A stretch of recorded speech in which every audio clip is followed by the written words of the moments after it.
ETV Bharat Urdu में आपका खैर मकदम है। न्यूज़ टाइम की अहम खबरें। सिक्योरिटी फोर्सेज ने जम्मू कश्मीर के साबा में पाकिस्तानी सरहद के करीब एक सुरंग का पता लगाया है जो दरअंदाजी के लिए इस्तेमाल होती थी। फौज ने कहा कि खुदाई वाले इलाके में तहकीकात की जा रही है, ताहम अभी ये नहीं कहा जा सकता कि ये सुरंग है या नहीं। पाकिस्तानी फौज ने ईरान की जानिब से फ़िज़ाई हदूद की खिलाफ वर्जी के बाद अंदरून पाकिस्तान हुए हमले के जवाब में ईरान पर फ़िज़ाई हमला किया, जिसमें 3 ख़वातीन समेत 7 गैर ईरानी शहरी हलाक हुए हैं। मर्गबर सर मचार के नाम से किए गए इस हमले में मुबैना बलूच अस्करियत पसंदों के ठिकानों को निशाना बनाया गया।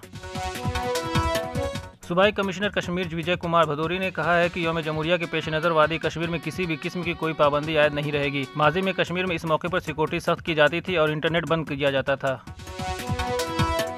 राजौरी में लाइन ऑफ कंट्रोल पर बारूदी सुरंग फटने से एक अग्निवीर फौजी हलाक जबकि 2 दीगर जख्मी हो गए। भारत जोड़ो न्याय यात्रा के दौरान आसाम में राहुल गांधी ने रियासती हुकूमत की कारकर्दगी पर तनकीद की और कहा कि बीजेपी और आरएसएस मुल्क में नफरत फैला रहे हैं।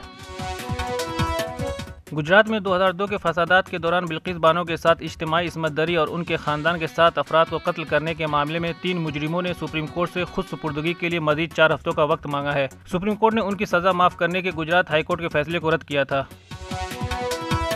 अयोध्या में 22 जनवरी को होने वाली तकरीब के पेश नज़र मरकजी हुकूमत ने उसके मातहत दफातर में निस्फ दिन की छुट्टी का ऐलान किया है। भारत की स्टार टेनिस खिलाड़ी सुमित नागल दूसरे राउंड में चीन के शान जोचिंग से पहला सेट 6-2 से जीतने के बाद लगातार 3 सेट में 6-3, 7-5 और 6-4 से हारकर ऑस्ट्रेलियन ओपन से बाहर हो गए हैं। 3 मैचों की सीरीज के आखिरी और तीसरे T20 मैच में भारत ने अफगानिस्तान को दूसरे सुपर ओवर में शिकस्त देकर सीरीज 3-0 से अपने नाम कर ली। रोहित शर्मा को मैच का बेहतरीन खिलाड़ी जबकि शिवम दुबे को सीरीज का बेहतरीन खिलाड़ी करार दिया गया। खबरों की ताज़ा अपडेट के लिए लॉगिन करें www.etvbharat.com।